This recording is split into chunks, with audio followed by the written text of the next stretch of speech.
조선인들의 코와 귀는 이곳에 묻혔습니다. 그와 함께 조선인들의 삶과 존엄도 함께 묻혔습니다. 그들은 살아생전 아무 죄도 짓지 않았습니다. 하지만 이곳에 묻힌 것은 그들의 코와 귀, 그리고 영혼이었습니다. 교토의 땅은 고요했지만 그 아래에선 수많은 비명이 아직도 울부짖고 있는 것 같았습니다. 12만 6천 명의 조선인들이 잔혹하게 베어진 코와 귀는 전리품으로 취급되었고 이곳에 소금에 절여져 묻혀져 있었던 겁니다. 이 무덤은 조선인들의 육체만이 아닌 슬픔의 영혼이 함께 묻혀 있는 곳이었어요. 저는 그 자리에서 한 발자국도 움직일 수 없었어요. 그들의 고통이 저를 짓누르고 있었기 때문이었죠. 세상은 역사적 진실을 숨기기 위해 귀무덤이라 부르지만 그 깊숙한 곳에 묻힌 또 다른 비밀이 있었어요. 그 비밀은 일본이 수세기 동안 숨겨왔고 오늘날까지도 드러내지 않으려 한다는 겁니다. 제가 그날 무덤에서 본 것은 단순한 역사가 아니었어요. 무덤의 깊숙한 곳에 감춰진 비밀을 알게 된 순간 저는 더 이상 그곳을 떠날 수 없었습니다. 여러분들의 구독과 좋아요는 저에게 큰 힘이 되니 꼭 부탁드리겠습니다. 안녕하세요. 저는 샌프란시스코에서 20년 이상 영화 평론을 하고 있는 소피아 밀러라고 합니다. 영화는 종합예술이라는 말이 있듯이 문화와 경제, 철학, 지식 등 삶의 모티브가 되는 모든 요소들이 담겨 있는 것이 영화가 아닐까 생각합니다. 영화는 저에게 단순한 예술이 아니라 역사를 이해하고 미래를 예측하는 창이었어요. 특히 역사적 사건을 영화로 표현하는 감독들의 작업을 분석하며 그 사건이 영화 속에서 어떻게 재구성되고 왜곡되거나 진실을 전달하는지에 대해 탐구해왔습니다. 냉철한 분석을 중시하는 성격 덕분에 제 평론은 종종 매우 차갑다는 평가를 받았어요. 왜냐하면 감정보다는 데이터와 논리를 중심으로 영화의 가치와 메시지를 평가하는 것이 저의 방식이었으니까요. 처음 영화 평론을 시작했을 때부터 영화가 가진 사회적 영향력을 깊이 깨닫고 그것을 독자들과 나누는데 큰 의미를 부여했어요. 덕분에 저는 영화에 대한 열정과 사회적 책임감을 두루 갖춘 평론가로 자리 잡을 수 있었어요. 제가 세상에 알리고 싶었던 것은 영화가 단순한 오락 이상의 의미를 가진다는 점, 특히 역사적 사실을 바탕으로 한 영화가 얼마나 중요한 역할을 할 수 있는지였습니다. 하지만 그러한 직업적 태도에도 불구하고 저에게는 언제나 일정한 거리가 있었어요. 영화 속에서 벌어지는 비극과 고통은 그저 영상 속 이야기일 뿐 실제로 제 삶에 큰 영향을 미치지는 않았어요. 철저한 분석가의 눈으로만 영화를 보며 그 속에서 다뤄진 감정이나 스토리에 깊이 빠져들기보다는 그 영화가 가진 구조와 상징성 그리고 역사의 재현 방식을 파악하는 데 주력했기 때문입니다. 그러던 중 얼마 전 넷플릭스에서 전란이라는 한국 영화를 보게 되었어요. 한국 영화는 늘 제가 주목했었고 특히 전쟁을 배경으로 한 영화들은 역사적 사실과 영화적 상상이 교차되는 지점에서 깊은 통찰을 제공하기에 더욱 흥미로웠어요. 처음 이 영화를 선택한 이유도 그저 직업적인 호기심이었어요. 전란이라는 제목도 전형적인 전쟁 영화일 것이라 생각했죠. 과거의 전쟁이 현재 우리에게 어떤 교훈을 줄 수 있는지 분석하고 그것을 글로 정리해 독자들에게 전달하는 것이 평소의 저의 일이었으니까요. 하지만 영화가 시작되자 저는 이전과는 전혀 다른 감정에 빠져들었어요. 화면에 등장하는 첫 장면에서부터 저는 스토리에서 눈을 떼지 못했어요. 특히 일본군이 조선인들의 마을을 습격하는 장면에서 그들의 잔혹함에 경악을 금치 못했어요. 민간인들이 아무 이유 없이 학살당하고 가족들은 서로에게 이별을 고할 틈도 없이 죽임을 당했어요. 차마 눈을 뗄 수 없을 정도로 잔인한 장면들로 가득 찼어요. 불타는 집과 길 위에 나뒹구는 시신들, 그리고 그 속에서 울부짖는 사람들의 목소리가 제 귓가에 공포스럽게 들렸어요. 그 중에서도 일본군이 조선인들의 코와 귀를 잘라간 화면은 잊을 수 없었어요. 화면에 그 잔인함이 그대로 담겨 있었고 그 순간 저는 심장이 멈추는 줄 알았습니다. 일본군의 칼날이 조선인들의 얼굴을 가르는 순간 저는 화면을 피할 수밖에 없었어요. 평소 영화 속 폭력 장면에 담담했던 저조차 이 장면만큼은 견딜 수 없을 정도로 참혹했어요. 피가 튀고 사람들이 비명을 지르는 순간 마치 제가 그 자리에 있는 듯한 착각이 들 정도였어요. 스크린에 비춰지는 공포스런 얼굴들이 잊혀지지 않았고 그들의 겁에 질린 표정이 제 마음에서 떠나지 않았어요. 영화가 끝난 후에도 그 장면들은 제 머릿속을 떠나지 않았어요. 그 장면은 단순하게 영화적 표현을 넘어선 것이라는 느낌이 들었어요. 영화가 끝난 후 저는 이 스토리가 단지 영화적 상상이기만을 바랬어요. 하지만 저는 그 이야기가 역사적 사실에 기초한 것임을 알게 되었죠. 제가 화면에서 본 끔찍한 장면들이 실제로 있었던 일들이라는 것을 아는 순간 그 놀라움과 당혹함은 말할 수 없었어요. 특히 일본군이 전리품으로 조선인들의 코와 귀를 잘라갔다는 실제 역사에 기록된 사건이라는 것을 알았을 때 저는 경악을 금치 못했습니다. 그 역사적 사실을 직시하자 저는 더 이상 이 영화를 분석하는 평론가가 될 수 없었어요. 평론가로서의 이것은 단순히 역사의 한 장면이 아니라 그 시대를 살다간 조선인들의 고통이었고 그들의 목소리가 오랫동안 묻혀 있었으니까요. 그 영화를 보고 저는 단순한 영화 평론가로서의 글을 쓰기가 싫었어요. 역사의 진실을 세상에 알리고 아무 잘못 없이 죽어간 수많은 조선인들의 영혼을 위로해야 한다는 강한 사명감이 제 안에 자리 잡았어요. 지금까지 영화는 제게 단순한 일터였지만 전란으로 인해 그 이상의 의미를 가지게 되었어요. 저는 전란을 통해 조선인들의 고통과 마주했고 그들의 아픔을 이해하기 위해 더 깊이 파고들어야 한다는 생각이 들었어요. 그 중에서도 가장 충격적이었던 것은 전투가 끝난 후 조선인들의 마을이 초토화된 장면이었어요. 불타는 집들과 죽은 이들의 시신이 아무렇게나 버려진 거리는 참혹함의 극치를 보여주었어요.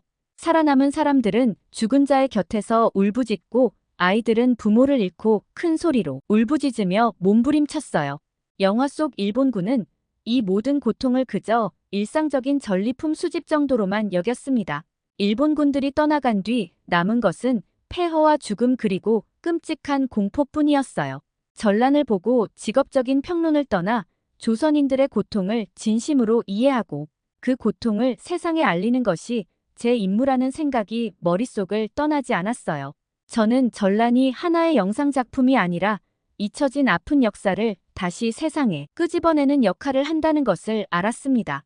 그리고 그 역할에 저 역시도 동참해야 할 것 같았어요. 그것이 평론가로서가 아닌 인간으로서 해야 할 의무라는 생각이 들었습니다. 전란을 본 후 며칠 동안 저는 계속해서 마음에 혼란이 왔었어요. 화면 속에서 조선인들의 코와 귀가 잘려나간 화면이 계속 떠올랐기 때문이죠. 그 장면은 단순한 영화적 상상이 아니었고 실제 역사를 바탕으로 한 사실이라는 것을 알고 난 후 저는 평론가로서의 시선은 더 이상 냉철하게 그 영화만을 평가할 수 없었어요. 저는 그 장면의 진실을 더 밝혀내고 이를 세상에 알리는 것이 새로운 임무라는 사명감을 느꼈습니다. 제가 보기에 이 영화는 단지 예술작품 이상의 것이었어요. 전란은 잊혀진 역사의 상처를 다시 세상에 끄집어낸 작품이었습니다.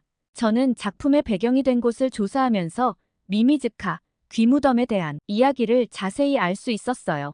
이 무덤은 일본 교토에 있으며 임진왜란 당시 도요토미 히데요시의 명령으로 일본군이 조선인들의 코와 귀를 전리품으로 수집해 만든 끔찍한 유적이었습니다. 이름은 귀무덤이지만 실제로는 대부분 코를 묻은 곳이라는 사실을 알게 되면서 제 안의 분노가 끓어오르기 시작했어요. 무려 12만 6천 명의 조선인들의 코와 귀가 이 무덤 속에 묻혀 있다는 사실을 알고 어떻게 인간이 그렇게 잔인할 수 있는지 몸이 부르르 떨렸어요. 도요토미 히데요시는 전쟁이 길어지며 뚜렷한 성과를 거두지 못하자 자신의 장수들을 독려하기 위해 조선인들의 코와 귀를 베어오라는 잔인한 명령을 내렸습니다. 전리품처럼 취급된 조선인들의 신체 일부는 그가 인정하는 전공의 증표였습니다. 전쟁터에서 일본군은 조선 군인뿐만 아니라 민간인들까지 무차별적으로 학살하며 코와 귀를 잘랐다고 합니다. 원칙적으로 일본의 장수들은 전쟁터에서 상대했던 조선 군인의 코를 잘라보내야 했지만 더 많은 공을 인정받고 싶어서 일반 백성들의 코도 마구 베어갔어요. 그리고 코를 소금에 절인 뒤 일본으로 보냈습니다. 그 끔찍한 흔적이 지금의 일본 땅 교토에 남아있다는 사실은 저에게 충격 그 자체였어요. 도요토미 히데요시는 영수증까지 작성해 몇 명을 죽였는지 기록했고, 더 많은 공을 세우기 위해 일본 장수들은 경쟁적으로 조선인들을 학살했습니다. 처음에는 2개씩 있는 귀를 베어왔으나 더 많은 숫자를 요구하기 위해 이후에는 코를 베어오라는 명령까지 내렸습니다. 코는 하나뿐이니 숫자를 부풀리기 어렵다는 이유였습니다. 저는 이런 기록들을 읽으면서 마음 깊은 곳에서 치밀어 오르는 분노로 인해 손과 가슴이 부들부들 떨렸습니다. 이것은 단지 전쟁으로 인한 피해가 아니라 그냥 인간 존엄을 철저히 짓밟는 악마 같은 일이었거든요. 그리고 일본 장수들은 더 많은 공을 세우기 위해 심지어 살아있는 조선 백성들의 코를 마구잡이로 베어갔습니다. 살아있는 자의 고통 따위는 무시한 채 그저 숫자로 취급된 조선인들의 코와 귀는 오사카 항을 거쳐 교토로 실려갔고 그곳에 한꺼번에 묻혔다고 합니다. 그것이 바로 지금의 귀무덤 혹은 코무덤이라는 곳입니다. 저는 이러한 역사를 읽으며 참담한 심정을 금할 수 없었어요. 그래서 이 끔찍한 유적을 직접 눈으로 확인하고 그 장소에서 그 비극을 온전히 느껴야겠다는 생각을 하게 되었어요. 그리고 그 생각과 동시에 일본을 가야겠다는 결정을 해버렸습니다. 자료만으로는 조선인들의 고통을 제대로 이해할 수 없었어요. 책 속에 담긴 글자들로 조선인들이 겪은 고통을 완전히 설명할 수 없었기 때문이죠. 저는 이 비극적인 역사의 흔적을 직접 목격해야겠다는 결심을 했어요. 교토에 있는 그 귀무덤 앞에 서지 않고서는 이 영화의 평론을 할 수 없다고 생각이 들었어요. 교토에 위치한 귀무덤은 사람들의 발길에서 크게 벗어난 곳에 위치해 있다고 합니다. 귀와 코가 묻힌 이 무덤은 도요토미 히데요시를 받드는 도요쿠니 신사에서 약 100m 떨어진 작은 공원에 방치된 채로 남아있다고 합니다. 놀랍게도 이 비극적인 역사의 흔적을 일본 정부는 제대로 관리하지 않고 있으며 그저 개인이 대대로 관리해오고 있다는 이야기에 저는 다시 한번 놀랐습니다. 더욱 충격적인 것은 이 코무덤에 얽힌 잔혹한 역사가 지금도 일본에서 아이들에게 전해진다는 사실이었어요. 일본에서 어른들이 아이들에게 위험한 행동을 하지 말라고 경고할 때 사용하는 앱이라는 말이 귀와 코를 뜻하는 한자어 이비에서 유래했다는 사실을 알았을 때 저는 할 말이 나오지 않았어요. 이 끔찍한 잔인한 역사를 어린아이들에게조차 경고의 의미로 쓰인다는 말에 저는 말문이 막혀버리고 말았어요. 자료로만 접한 무덤의 이야기는 단순한 기록의 의미만 지니고 있었기에 그곳에 가서 그 땅의 공기와 분위기를 직접 체험하지 않으면 이해할 수 없는 무언가가 저를 기다리고 있을 것 같았습니다. 저는 이 잔혹한 역사의 진실을 세상에 널리 알리겠다는 사명감만이 가득했어요. 그렇게 비장함과 사명감으로 저는 일본으로 떠났어요. 누군가는 쓸데없는 곳에 시간 낭비한다고 하겠지만 저는 무언가에 이끌려 그곳에 갈 수밖에 없었어요. 보이지 않은 힘이 저를 이끌고 있었고 그곳에 가서 억울하게 묻힌 혼령들에게 묵념이라도 올리지 않으면 안 된다는 생각만 가득했어요. 교토에 도착한 저는 조용하고 평화로운 일본의 거리들을 지나 귀무덤이 있는 곳으로 향했습니다. 교토에는 보이는 사람들은 여느 때와 다름없는 일상을 보내고 있었어요. 하지만 제 마음속에서는 전혀 다른 감정이 끓어오르고 있었어요. 교토의 거리는 마치 아무 일도 없었던 것처럼 조용했지만 그곳에는 수많은 조선인들의 억울한 혼이 묻혀 있는 곳이었어요. 저는 조선인들의 피가 교토의 땅에 스며 있는 것만 같았어요. 먼 발치에서 처음 그 무덤을 보았을 때부터 제 가슴은 심하게 요동쳤습니다. 그저 9m 높이의 작은 언덕처럼 보였지만 그곳에 묻힌 것은 단순한 흙이 아니었습니다. 그것은 12만 6천 명의 조선인들의 잘린 코와 귀로 이루어진 인간 존엄의 처참한 파괴를 상징하는 무덤이었습니다. 저는 무덤 앞에 서 있는 것만으로도 숨이 가빠졌고 심장이 터질 것만 같았어요. 더구나 비까지 내리고 있었기 때문에 무덤 주위는 이상한 기운이 많이 맴돌았습니다. 그 순간 조선인들의 고통이 마치 공기 중에서 느껴지는 듯 했습니다. 말없이 무덤을 바라보는 동안 저를 감싸는 무언가가 있었어요. 눈앞에 보이지 않는 수많은 영혼들이 제 주위를 에워싸고 있는 것 같았어요. 조선인들의 억울함과 분노, 고통이 살아있는 것처럼 저를 짓눌렀어요. 그곳에 묻힌 것은 수많은 무고한 조선인들의 비참한 삶의 마지막 순간이었고 그들의 영혼이 담긴 고통의 상징이었습니다. 갑자기 내면에서 심하게 분노가 끓어오르기 시작했어요. 일본군은 도대체 어떻게 왜 이토록 끔찍한 짓을 저질렀단 말인가. 그들은 전리품처럼 코와 귀를 베어 소금에 절여보냈던 조선인들의 영혼이 마치 거대한 비명소리처럼 울부짖는 소리가 들리는 것 같았어요. 그저 한낱 숫자로만 기록된 그들의 목숨이 여기에 있다니 생각할수록 가슴속 깊은 곳에서 엄청난 분노가 폭발하는 것이었습니다. 일본군의 이 끔찍한 행위는 단순히 전쟁의 일환이 아니었어요. 그것은 살아있는 사람을 무참히 짓밟고 사람의 존엄마저 부정하는 잔인함의 극치였어요. 수많은 조선 사람들이 목숨과 신체 일부를 빼앗겼고 그 흔적이 지금까지 이곳에 남아있다는 사실에 저는 말로 표현할 수 없는 분노를 느꼈어요. 그리고 그 잔인한 행위로 자른 조선인들의 신체를 자랑스럽게 전리품으로 삼았던 것이라니 저는 그 끔찍함에 숨이 막혔어요. 하지만 분노만큼이나 깊게 밀려온 것은 슬픔이었어요. 저는 그곳에서 울부짖는 듯한 수많은 목소리들이 들려오는 것 같았어요. 조선인들은 자신들이 왜 죽었는지조차 알지 못한 채 잔인하게 희생된 영혼들이었어요. 죽은 사람뿐 아니라 살아있는 사람들의 코까지 베어갔다는 사실을 떠올릴 때마다 저의 눈에는 뜨거운 눈물이 고였어요. 조선인들의 고통이 이곳에서 여전히 살아 숨쉬고 있었습니다.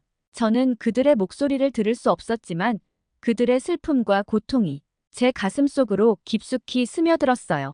저는 더 이상 그 자리에 서 있을 수 없었습니다. 다리에 힘이 빠졌고 우산을 내려놓은 채 그냥 앞에 주저앉았어요.